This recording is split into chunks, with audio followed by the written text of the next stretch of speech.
Welcome back. So let's install Docker engine before we can pull MySQL image and run it as a container. So I have created this instructional doc in our course GitHub repo, so you and Bob can follow along and perform this exercise. These instructions are for Amazon Linux 2, and Amazon Linux 2 is a Red Hat based system. So I will be using the yum package manager. So let's go ahead and update our system so all the packages that have updates available can get their latest version. So I will just copy this, paste,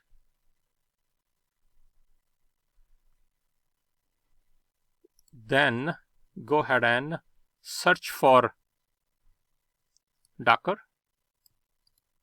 copy.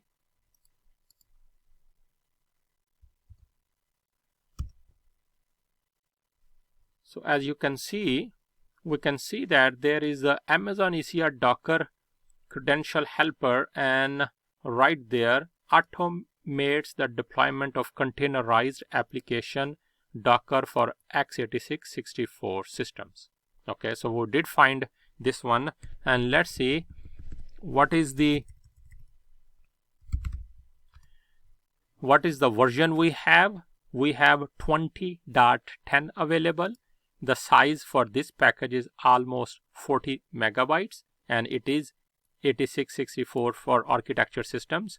And we are going to go ahead and let's go. It says install it. So install Docker.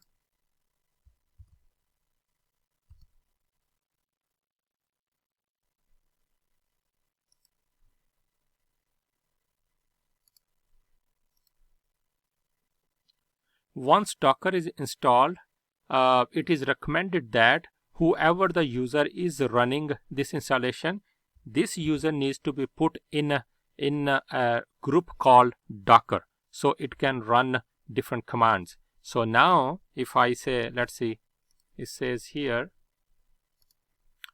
if I can run ID is running the user that is logged in. And if that Docker doesn't show up here, let's see, echo user is this user. So let me go ahead, and if Docker is not, it should have actually given this Docker to this user. I can do this way. Let me call this ec2-user. Okay, now let's see ID or ID ec2-user Docker right there. Install. Let me, it is actually given this membership to this user. Let me exit out, log back in, and now let's see my ID, and I should have a Docker as a extra group.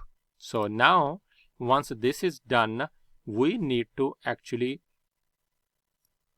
enable the Docker service. We need to start the Docker service, and then we will test it. So right now if I will say Docker version, it will tell me this is the version we have, but it says that cannot connect to the Docker daemon.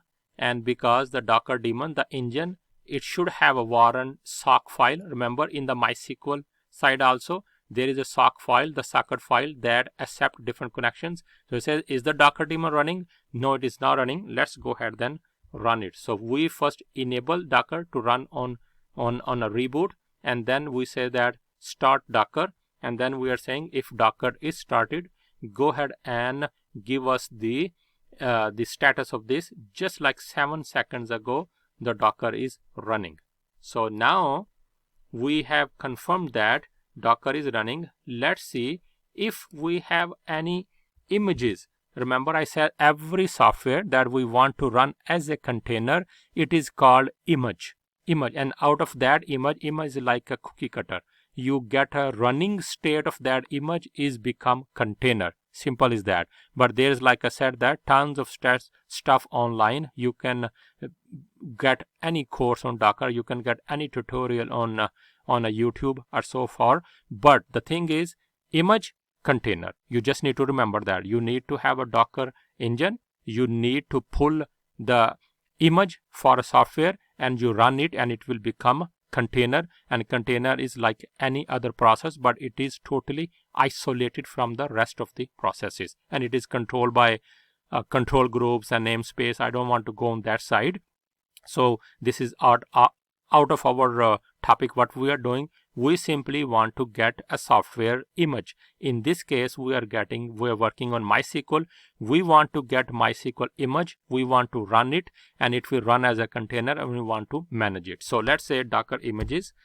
Docker images is the command to check if there are any images I have downloaded on this system.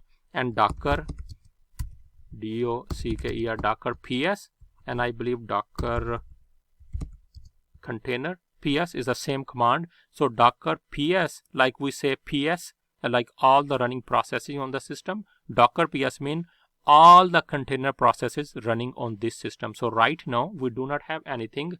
We will stop here. We have successfully installed Docker on our system. Let's go and see that how we can pull a MySQL image or how we can search and what is available as far as MySQL is concerned. So I will see you in the next lesson.